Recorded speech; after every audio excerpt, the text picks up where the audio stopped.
ఆత్మీయులైన ప్రేక్షకులకు నమస్కారం. నా పేరు డాక్టర్ చిరుమామిళ్ళ మురళీ మనోహర్.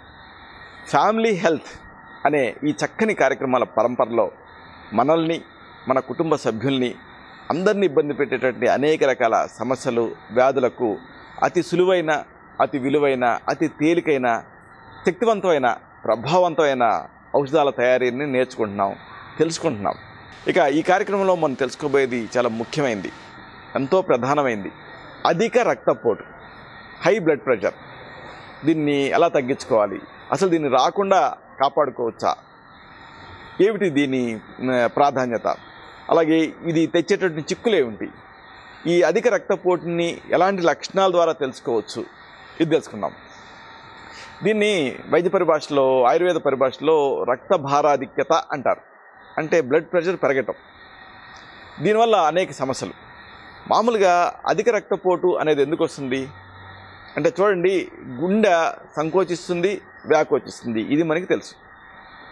గుండె సంకోచే టైంలో, అంటే ఇలా సంకోచించే టైంలో ధమనులు ఉంటాయి కదా, అంటే వెయిన్స్ ఉంటాయి, ఆర్టరీస్ ఉంటాయి. ఈ ధమనులు అంటే ఆర్టరీల తాలూకు గోడల మీద రక్తం ఎక్కువ ఒత్తిడిని ప్రదర్శిస్తుంది. మామూలుగా కాకుండా అసాధారణ స్థాయిలో ఒత్తిడిని ప్రదర్శిస్తే దాన్ని అధిక రక్తపోటు అంటారు. అంటే హైపర్ టెన్షన్ అంటారు. హైపర్ అంటే ఎక్కువ, టెన్షన్ అంటే ప్రెషర్ పెరగటం. ఇలా గుండె సంకోచించే టైంలో ఈ రక్తనాళాల గోడల మీద ప్రెషర్ పెరిగితే దాన్ని హై బీపీ అంటారు. ఈ సమస్యను మీరు అశ్రద్ధ చేశారనుకోండి, అప్పుడు అనేక ఇబ్బందులు వస్తాయి. అయోర్టా ఉంటుంది కదా, బృహత్ ధమని, అది ఈ ప్రెషర్కి చీరుకుపోవచ్చు. అలాగే రక్తనాళాల గోడలు పడిచెక్కవచ్చు, అంటే బ్రిటిల్గా తయారై ఎథిరోస్క్లీరోసిస్ రావచ్చు. అప్పుడు దాంతో మళ్ళీ థ్రాంబస్, పక్షవాతం, ఇలాంటి రిస్కులు వస్తాయి. అంటే మెదడు దెబ్బతిని పక్షవాతం వచ్చేటటువంటి రిస్క్ పెరుగుతుంది. అలాగే ఇలాగా ఈ ప్రెషర్ ఎక్కువ ఉంటుంది కదా, దాంతో గుండె ఎక్కువగా గట్టిగా సంకోచించాల్సి వస్తుంది. అప్పుడేం జరుగుతుంది, దాని రిఫ్లెక్షన్ గుండె మీద పడి గుండె కండరాలు బలహీనపడతాయి. అంటే హార్ట్ ఫెయిల్యూర్ రావచ్చు. అలాగే ఇది ఇలాగే కొనసాగితే ఇదంతా వడపోయాల్సింది ఏమిటి, మూత్రపిండాలు. కాబట్టి మూత్రపిండాల మీద ఈ ఒత్తిడి రిఫ్లెక్ట్ అవుతుంది. అప్పుడు మూత్రపిండాలు వైఫల్యం చెందవచ్చు, అంటే కిడ్నీ ఫెయిల్ అవ్వచ్చు. అలాగే వీటన్నిటి పర్యవసానంగా ఈ థ్రాంబోసులు తయారయ్యి ఈ గుండెకి సప్లై చేసేటటువంటి రక్తనాళాలను బ్లాక్ చేసి గుండెపోటు రావచ్చు. ఇక మహిళలు అనుకోండి, గర్భధారణ టైంలో అనేక రకాల చిక్కులు వస్తాయి, అంటే ప్రెగ్నెన్సీ కాంప్లికేషన్స్ వస్తాయి. మామూలుగా కూడా ఈ అధిక రక్తపోటు వల్ల కంటి చూపు శాశ్వతంగా దెబ్బతినొచ్చు. ఇలాగ అనేక సమస్యలు, అనేక ఇక్కట్లు దీంతో వస్తాయి. అసలు రక్తపోటు ఎందుకు వస్తుంది? ఆయుర్వేదం ఏం చెప్తుందంటే, సంక్షేపత క్రియాయోగో నిదానస్య వర్జన ఉంటుంది. అంటే కారణాలు కనుక్కొని సరిదిద్దుకోవాలి. రక్తపోటుకి మెయిన్ కారణం ఏంటంటే, ఇప్పుడు మీ శరీరంలో నీరు, లవణాలు ఇవి సమస్థితిలో ఉండాలి. అలా కాకుండా అసమస్థితిలోకి వెళ్ళిపోయాయనుకోండి, ఆ లవణాలు ఎక్కువ ఉన్నాయనుకోండి, అప్పుడు ఆ చిక్కదనం పెరుగుతుంది, కాబట్టి రక్తపోటు వస్తుంది. ఇదొకటి. అలాగే కిడ్నీలు, నరాలు, రక్తనాళాలు ఇవి ఒకవేళ వ్యాధిగ్రస్తం అయ్యాయనుకోండి, దాని రిఫ్లెక్షను ఈ రక్తపోటు మీద పడుతుంది, రక్తపోటు పెరిగిపోతుంది.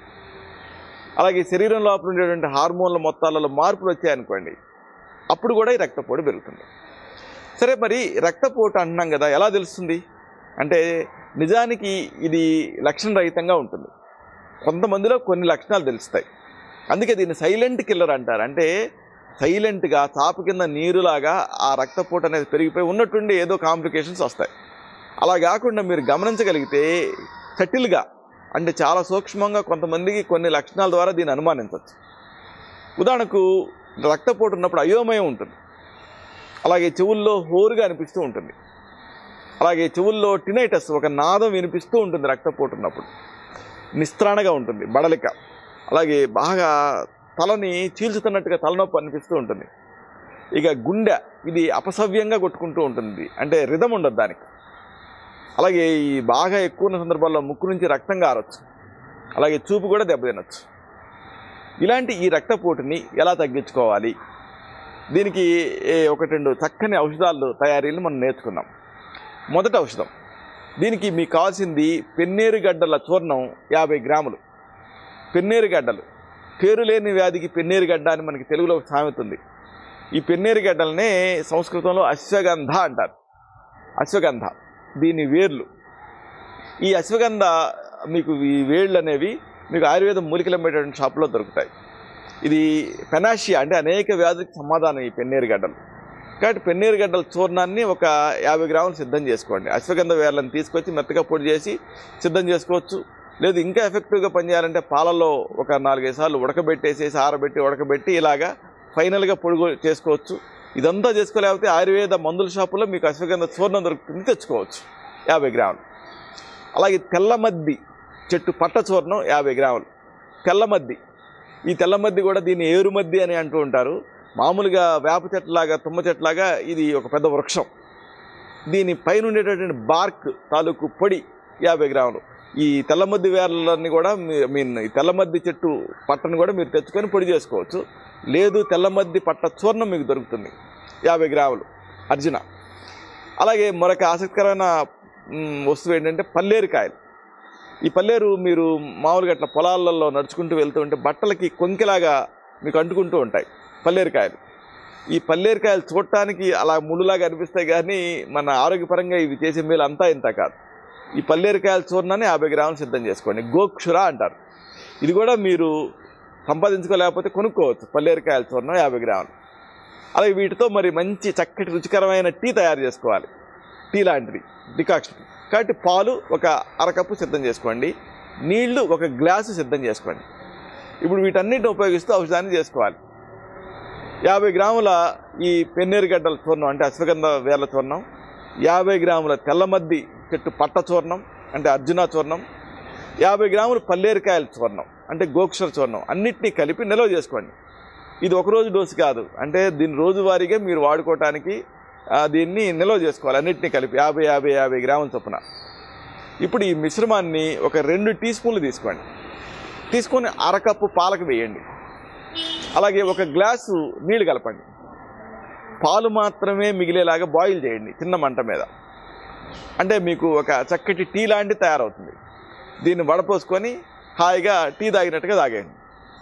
ఈ ఫార్ములాలో అశ్వగంధ ఎందుకు వాడామంటే ఆందోళన తగ్గిస్తుంది, అలాగే ఈ నొప్పులు ఇలాంటివి రానికుండా చేస్తుంది. తెల్లమద్ది ఎందుకు వాడామంటే గుండె సామర్థ్యాన్ని ఇది పెంచుతుంది. పల్లేరు ఎందుకు వాడామంటే మూత్రాన్ని జారీ చేసి బ్లడ్ ప్రెషర్ని తగ్గిస్తుంది. ఇక ఇలాంటిదే హై బీపీని తగ్గించే మరొక చక్కని ఔషధం.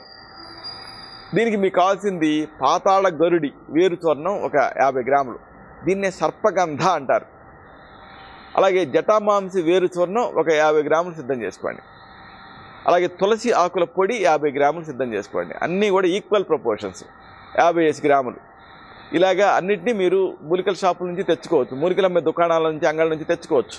పాతాళ గరుడి వేరు చూర్ణం 50 గ్రాములు, జటామాంసి వేరు చూర్ణం 50 గ్రాములు, తులసి ఆకుల పొడి 50 గ్రాములు. వీటన్నిటినీ కలిపేయాలి.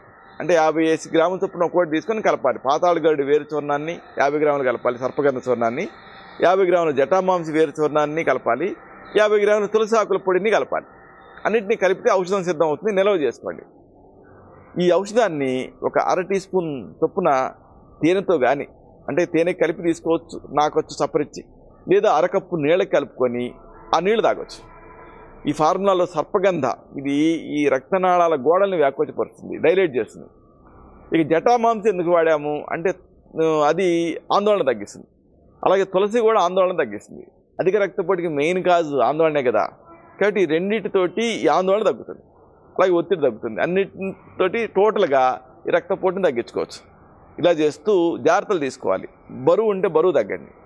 అలాగే ఉప్పు పరంగా జాగ్రత్తలు తీసుకోండి. రోజుకి 2 గ్రాముల ఉప్పుకి మించి వాడకండి. ఈ ఉప్పును కూడా సైంధవ లవణం అని ఉంటుంది, అది వాడండి. అప్పుడు దాంట్లో సోడియంతో పాటు పొటాషియం ఉంటుంది కాబట్టి మూత్రం జారీ అవుతుంది. అలాగే పచ్చళ్ళు, నిలవ పచ్చళ్ళు ఇలాంటివి తీసుకోకండి. అలాగే కూరలలో వీటిలో ఉప్పుని ఎక్కువ వాడకండి. ఇంకా అర్ధశక్తిగా వ్యాయామం చేస్తూ ఉండండి. అలాగే హాయిగా నిద్రపోండి. అలాగే అధిక బరువు ఉంటే తగ్గండి. ఈ జాగ్రత్తలు తీసుకుంటే ఈ రక్తపోటు ఎంత మాత్రం మిమ్మల్ని ఇబ్బంది పెట్టదు. ఇలాంటి మరొక ఆసక్తికరమైన విషయాన్ని తిరిగి ఇదే కార్యక్రమాల పరంపరలో మనం కలుసుకున్నప్పుడు సవివరంగా, సహేతుకంగా, సమగ్రంగా తెలుసుకుందాం. అంతవరకు సెలవు. శుభం.